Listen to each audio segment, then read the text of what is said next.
Ochi Rosdiana positif COVID-19.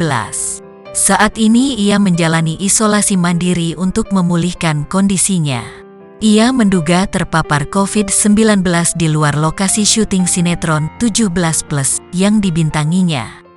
"Doakan aku lagi berjuang semoga bisa kembali sehat lagi," ungkap Ochi Rosdiana dalam jumpa pers virtual, Rabu, tanggal 30 Juni tahun 2021.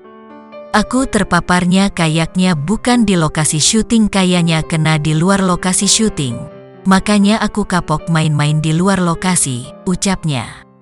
Ochi sudah seminggu ini menjalani isolasi mandiri di rumah sehingga membuat dirinya tak lagi bisa ikut syuting.